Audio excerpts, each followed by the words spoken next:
Hello বন্ধুরা, গোপাল রান্নাঘর থেকে তোমাদের সাদর আমন্ত্রণ জানাচ্ছি। আজকেও একটা অত্যন্ত দরকারি আইটেম দেখাচ্ছি, সেটা হচ্ছে আমলা ক্যান্ডি বা আমলকির হজমিগুলি। বন্ধুরা, যারা এই সময় গরমে গ্যাস, অম্বল, কনস্টিপেশন বা ওই ধরনের পেটের সমস্যায় ভুগছো, তারা কিন্তু বাড়িতে এটা করে রেখো, অর্থাৎ এই আমলা ক্যান্ডি বা আমলকির হজমিগুলি করে রেখো। কারণ আমলার খাদ্যগুণ বা আমলকির খাদ্যগুণ কিন্তু অপরিসীম, আর যে মশলাগুলো ব্যবহার করা হবে সেগুলোর খাদ্যগুণও অপরিসীম। পরে এসব নিয়ে বিশদভাবে আলোচনা করেছি। প্রথম দেখাচ্ছি পদ্ধতিটা। বাজার থেকে 250 পরিষ্কার আমলকি কিনে নিয়ে এসেছি, সেটা ধুয়ে এবার আমি কিন্তু এই আমলকিগুলোকে সেদ্ধ করে নেব। সেটা জলেও সেদ্ধ করতে পারো, স্টিমেও সেদ্ধ করতে পারো। মশলার মধ্যে নিয়েছি 1 চামচ সাদা জিরে, 1 চামচ জোয়ান, 1 চামচ ধনে এবং হাফ চামচ হচ্ছে গোলমরিচ।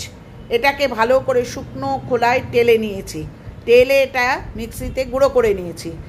আমলকিগুলো সেদ্ধ করে দেখো, আমলকির থেকে কিন্তু এই যে ভেতরের যে দানাটা বা বীজটা সেটা বার করে নিচ্ছি, এবং এই যে রোয়াগুলো অর্থাৎ এই যে আমলাগুলো সেটা কিন্তু মিক্সিতে পেস্ট করে নিচ্ছি। জলের ব্যবহার একদম করবে না।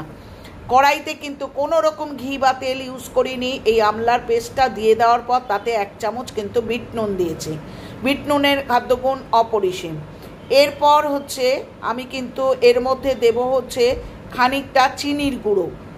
গোটা কাজটা করবে কিন্তু লো ফ্লেমে বা মিডিয়াম ফ্লেমে, হাই ফ্লেমে কখনো নয়। চিনির গুঁড়ো 150 গ্রাম দিয়েছি। এটা গুঁড়ো ব্যবহার করতে পারো। ডায়াবেটিক পেশেন্ট যারা, তারা কিন্তু চিনি গুড় দুটোর একটাও ইউজ নাও করতে পারো।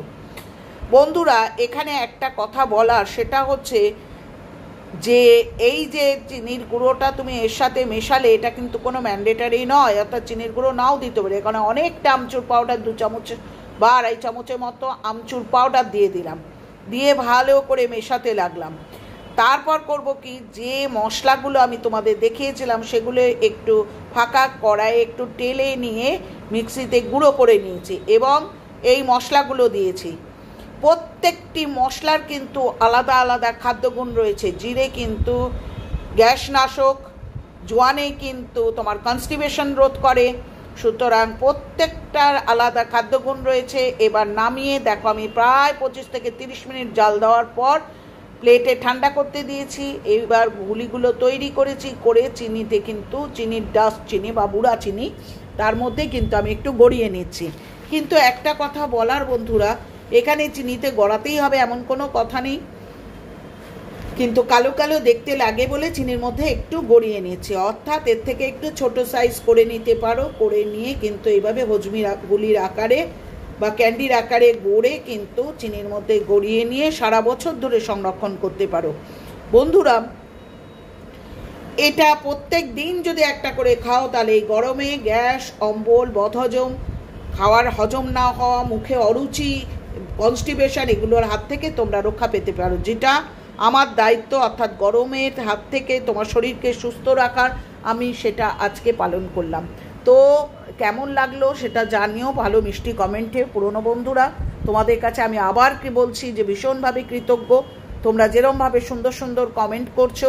নতুন বন্ধুরা, তোমরা চ্যানেলটা সাবস্ক্রাইব করো, লাইক করো, কমেন্ট করো, শেয়ার করো। তোমাদের একটি সুন্দর কমেন্টের গুরুত্ব কিন্তু আমাদের কাছে অপরিসীম। প্রত্যেকে ভালো থেকো, সাবধানে থেকো। এই গরমের হাত থেকে রক্ষা পাওয়ার জন্য ঠান্ডা হালকা পাতলা খাবার খাও এবং সুস্থ থাকার চেষ্টা করো। আর সারা দিনে অন্তত আমলকি যদি পুরো নাও খাওয়া হয়, আমলকির জুস বা আমলকির জুসও যদি না হয়, এরকম আমলকি হজমিগুলি তৈরি করে রাখো বা আমলকি চূর্ণ তৈরি করে রাখো, যেটা কিন্তু অবশ্যই সারাদিনে একবার অন্তত খেও। তাতে কি হবে, তুমি গরমের হাত থেকে তোমার পেটটাকে সুস্থ রাখতে পারবে। আজ আসি, পরের দিন আসবো নতুন